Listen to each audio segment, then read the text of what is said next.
Saya Rizky Julian Saputra, mahasiswa Fisika Universitas Airlangga akan menjelaskan perkembangan AI saat ini dan masa depan. Pengenalan dasar AI. Apa sebenarnya AI? Bagaimana mesin bisa belajar dan mengambil keputusan seperti manusia? Artificial Intelligence atau kecerdasan buatan merujuk pada kemampuan mesin untuk meniru kecerdasan manusia. Jadi, bagaimana mereka bisa melakukannya? Ini melibatkan penggunaan algoritma cerdas dan data yang valid untuk mengambil keputusan atau memecahkan masalah. Jika dikelompokkan, AI ada AI lemah dan AI kuat. AI lemah lebih dirancang untuk melakukan tugas tertentu tanpa memahami konteks lebih luas seperti chatbot yang membantu Anda menyelesaikan tugas-tugas kuliah Anda. Sementara AI kuat, seperti yang Anda lihat di film-film fiksi ilmiah, memiliki kemampuan untuk memahami dan menyelesaikan tugas yang kompleks bahkan lebih baik daripada manusia. Nanti akan coba saya jelaskan di beberapa penerapan AI di era saat ini. Untuk memahaminya lebih dalam, kita perlu membuka tirai tentang konsep dasar machine learning. Machine learning adalah cara di mana mesin belajar dari pengalaman atau data, bukan dengan diberikan perintah secara eksplisit. Jadi, disinilah kita berada pada perpotongan antara mesin dan pikiran manusia. Saat mesin belajar, mereka menemukan pola dalam data dan membuat prediksi berdasarkan pola tersebut. Ini mirip dengan cara kita belajar dari pengalaman kita. Dengan demikian, mesin dapat meningkatkan kinerjanya seiring waktu tanpa perlu perintah pemrograman manusia yang konstan. Disebut artificial intelligence atau kecerdasan buatan karena teknologi ini meniru kecerdasan manusia. Makanya salah satu algoritmanya disebut Artificial Neural Network atau biasa disingkat ANN, jaringan saraf tiruan yang meniru cara kerja otak manusia. Sebuah algoritma yang mampu mengenali pola sumber suara, gambar, data, atau apapun yang diberikan kepadanya. Sebelum lanjut ke pembahasan AI yang lebih dalam, mari kita bahas secara singkat sejarah AI, bagaimana AI berkembang dari masa lampau hingga saat ini. Pada awalnya, konsep dasar AI muncul dari mimpi para ilmuwan dan peneliti. Pada tahun 1950-an, pemikiran tentang mesin yang bisa berpikir seperti manusia menjadi semakin menarik. Para ilmuwan mulai menciptakan program-program komputer yang dapat melakukan tugas-tugas cerdas. Namun perkembangan ini tidak selalu mulus. Pada tahun 1970-an, ketertarikan terhadap AI mulai meredup. Teknologi dan daya komputasi belum mencukupi untuk mendukung visi ini, namun impian ini tidak mati. Pada tahun 1980-an dan 1990-an, kita menyaksikan kebangkitan kembali minat terhadap AI. Teknologi semakin canggih dan para ilmuwan semakin berhasil dalam mengembangkan algoritma dan model yang lebih kompleks. Sekarang di era modern, kita hidup di tengah-tengah revolusi AI.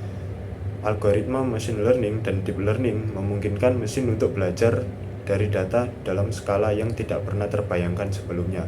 Teknologi ini merasuki kehidupan kita sehari-hari. Sejarah AI bukanlah cerita yang datar, itu adalah narasi yang penuh tantangan dan keberhasilan. Dari mimpi awal hingga realitas yang kita nikmati saat ini, AI terus menginspirasi kita untuk bermimpi lebih besar. Jadi itulah gambaran besar sejarah AI dan kecerdasan buatan. Selanjutnya kita akan melangkah lebih jauh dalam aplikasi praktis dari AI dalam kehidupan sehari-hari. Aplikasi AI dalam kehidupan sehari-hari. Tanpa kalian sadari, AI atau Artificial Intelligence alias kecerdasan buatan adalah teknologi yang sekarang diterapkan hampir di semua platform sosial media dan software komputer. Contoh paling gampang adalah filter TikTok yang dapat mempercantik wajah, memodifikasi wajah, bahkan sampai bisa menukar wajah karena dia dibantu dengan AI. This is what I look like in real life. Are you kidding me? Kemudian ketika Anda melihat umpan berita Anda di beranda, algoritma AI bekerja di belakang layar untuk menganalisis preferensi Anda dan menyajikan konten yang sesuai dengan minat Anda. Tidak hanya itu, aplikasi kecerdasan buatan turut merambah ke rumah kita dari lampu pintar hingga termostat cerdas. Semuanya dirancang untuk membuat hidup kita lebih nyaman dengan menggunakan data dan pembelajaran mesin. Di dunia otomotif, AI sudah bisa nyetir sendiri. Contoh taksinya Cina. Nggak ada orangnya, bukan mobil hantu. Begitu pula di dunia seni, AI bisa membuat musik lebih cepat, membuat animasi lebih keren, dan membantu mengedit foto dan video dengan lebih mudah. No freaking way. That's insane. Belakangan, orang juga ramai dengan marak-maraknya chatbot. Contoh chatbot yang paling populer adalah ChatGPT. Yang membuat orang programmer kaget, ChatGPT bahkan bisa membuat coding seperti programmer profesional dalam waktu yang singkat, yang manusia saja harus berpikir keras untuk melakukannya. Ketika Anda melakukan pencarian di chatbot, pencarian tersebut dibantu menggunakan kecerdasan buatan untuk memahami pertanyaan Anda dan memberikan hasil yang relevan dalam waktu yang sekejap. Shut the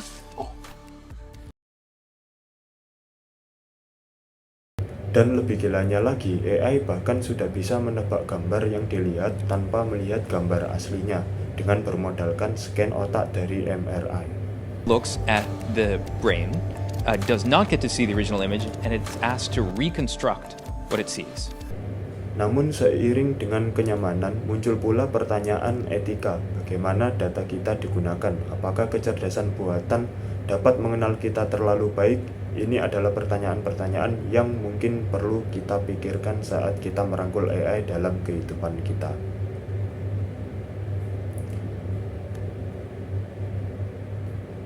Machine learning. Sekarang akan kita bahas lebih dalam mengenai machine learning, yaitu fondasi utama dari kecerdasan buatan. Bagaimana mesin bisa belajar?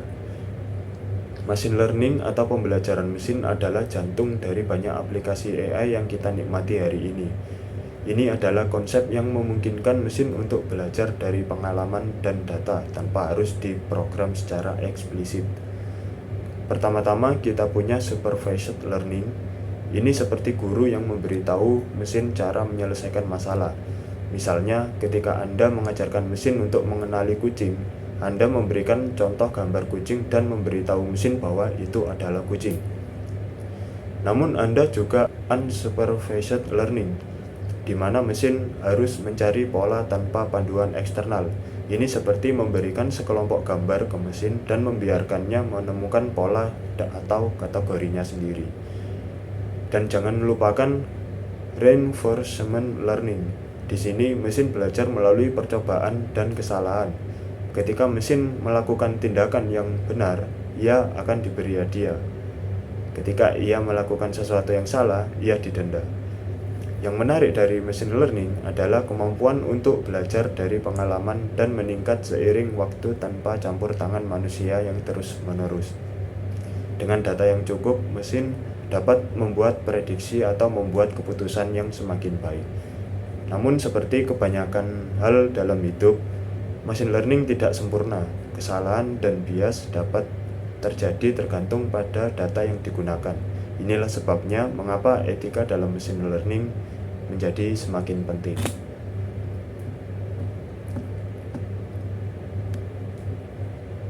Lalu, apakah yang bisa terjadi dengan adanya AI di masa depan? Sedikit flashback, pada tahun 2014, Elon Musk pernah nge-tweet AI bisa lebih berbahaya dari nuklir. Pada waktu itu orang-orang banyak menganggap itu remeh. Tapi belakangan ini peringatan Elon Musk akan hal ini mulai terbukti. Geoffrey Hinton yang disebut sebagai godfather-nya AI mundur dari Google karena merasa ada yang tidak beres dengan AI. Hingga ia saat ini sering bersuara di mana-mana tentang bahayanya AI. Setengah dari peneliti AI percaya bahwa kemungkinan 10% atau lebih manusia bisa punah gara-gara tidak bisa mengontrol AI. Mengapa bisa begitu? Karena data yang terbaru menunjukkan bahwa kemampuan AI terus meningkat 2 kalinya setiap berapa bulan sekali. Yang mengerikan, ada prediksi bahwa di tahun 2045 AI akan sampai di titik singularitas. Artinya dia akan menyentuh titik di mana ia akan setara dengan kemampuan semua otak manusia kalau dijadikan satu. Itu yang membuat orang khawatir. AI ini suatu saat akan memiliki kesadaran seperti manusia dan menyerang manusia, seperti halnya yang terjadi di film Ex Machina. Film tentang robot cantik yang memiliki kecerdasan buatan yang pada akhirnya membunuh penciptanya sendiri. Saat ini kita berada di tengah-tengah revolusi AI yang terus berkembang. Namun apa yang akan terjadi di masa depan? Salah satu tren yang dapat kita amati adalah perkembangan teknologi AI yang lebih canggih, seperti kecerdasan buatan generatif yang menciptakan konten-konten baru. Kita juga bisa berbicara tentang perubahan besar dalam dunia pekerjaan. Seiring dengan kemajuan teknologi, beberapa pekerjaan mungkin digantikan oleh otomasi dan robotika, sementara pekerjaan baru muncul dalam pengembangan dan pemeliharaan teknologi tersebut. Namun, selain perubahan di dunia kerja, AI juga dapat membawa dampak positif dalam bidang kesehatan. Kecerdasan buatan yang dapat digunakan untuk mendiagnosa penyakit, merancang pengobatan yang disesuaikan, dan bahkan menggali lebih dalam penelitian medis. Dengan mobil otonom dan transportasi pintar, kita juga bisa mengantisipasi perubahan besar di sektor transportasi, kemampuan mobil untuk berkomunikasi satu sama lain, dan dengan infrastruktur jalan yang dapat mengurangi kecelakaan dan kemacetan lalu lintas. Tapi tentu saja dengan potensi keuntungan ini kita perlu mempertimbangkan dampak sosial dan ekonomi. Bagaimana kita memastikan bahwa kecerdasan buatan yang digunakan untuk kebaikan bersama tidak meninggalkan siapapun di belakang. Jadi dunia kita sedang berubah dengan cepat. Masa depan AI membawa begitu banyak potensi dan tantangan. Dengan kepemimpinan dan kolaborasi yang bijaksana, kita dapat menciptakan masa depan yang cerah dan merangkul kecerdasan buatan dengan bijak. Di satu sisi, AI memang berguna, tapi kalau manusianya sendiri tidak bertanggung jawab, apa yang diramalkan di film-film seperti Ex Machina bisa saja terjadi. Maka sebaiknya jangan berpikiran sedikit pun bahwa manusia sama dengan mesin, karena pada dasarnya manusia lebih dari mesin. Manusia memiliki kesadaran. Ada pelajaran penting yang dapat diambil dari film Ex Machina. Pada akhirnya kesadaran tidak diukur dari komunikasi atau emosinya, karena ada yang lebih penting dari itu, yaitu tujuan.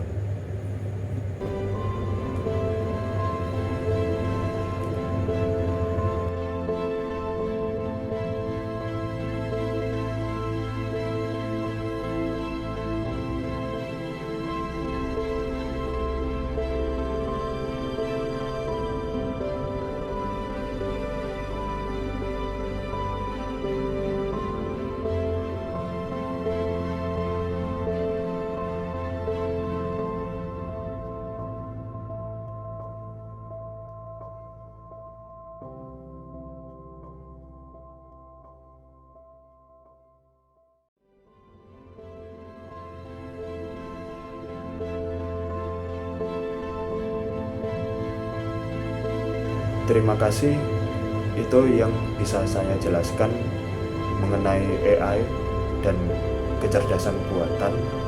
Saya ucapkan mohon maaf yang sebesar-besarnya apabila ada kesalahan ketika saya menjelaskan, dan terima kasih untuk sumber-sumber saya tulis di kolom deskripsi.